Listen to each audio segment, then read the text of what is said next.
Hi guys, it's Jen and I'm going to show you my gardening setup and how I plan for the next year's garden. I'm going to make this a 2-video series because I think there's so much information that it really needs to be divided into 2 videos. So here we go. My first bit of advice for anybody is take stock of your seeds.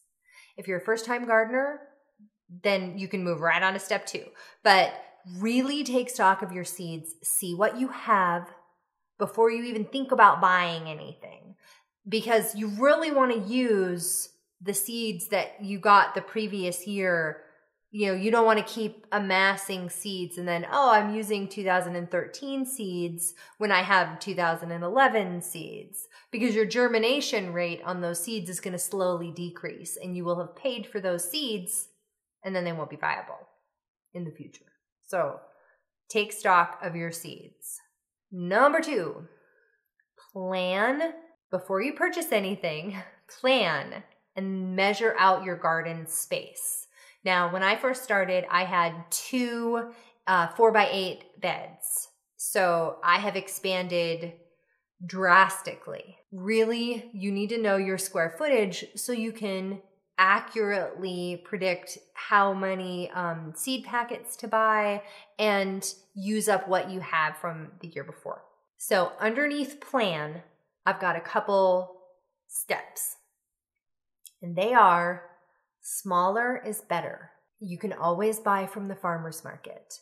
And I know a lot of first-time gardeners, just get this, and they want to just go out and go gangbusters. But until you have like your knowledge base built up, you're going to be overwhelmed. And you don't want to bite off more than you can chew, so to speak, and have so much food and you have no idea what to do with it and it all starts to go to waste. So really, smaller is better. Pick up any extra things you need at the farmer's market, gain your knowledge slowly, and then expand your garden. The second bit underneath planning is know your growing season. You're going to need to know the number of days you have in your growing season.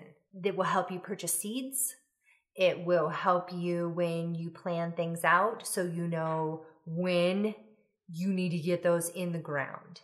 And underneath that, you also need to know your first and last frost dates if that's applicable for you, which it is for pretty much everybody. So know when you're going to get hit by frost, when it's likely in both in spring and in the early fall. And then the length of growing season, because that will determine what kind of seeds you can purchase. All right, third bit under planning, leave room for experiments or gift plants. This often happens to me where, oh, look, I saw this plant and I want to give it to you. And then I was like, great, but I have no idea where I'm going to put this because my garden is totally packed. So you don't want your garden packed. You always want to leave a little bit of room for either succession plantings or just gift plants or experiment seeds that you might have gotten access to. Which leads me into my fourth bit of advice under planning is staggering your plantings. You don't want to put all of your zucchini seeds in the ground at once, or you will revile zucchini by the end of the summer and you will be giving it away because you just can't use it all. The same goes with like green beans.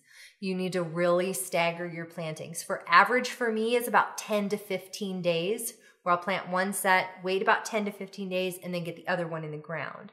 And that leaves time for the first plant that you put in the ground to mature and start growing, and it gives you 10 days to kind of pick the holy crap out of that plant before the next plant is ready to give up the goods, so to speak. Yeah, succession planting is really important if you don't want to be overwhelmed. Now, the other side of that is, like, say if you're going to can green beans or something and you want like a massive harvest all at once so you can get all your canning done at once, think about things like that when you're getting your plants in the ground.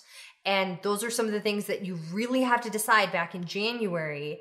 I think that's going to be it for part 1 because I don't want to bombard y'all with too much information. So thank you for watching. Please like and subscribe, and I'm going to show you what I actually do and how my garden is laid out for the 2013 year in the next video.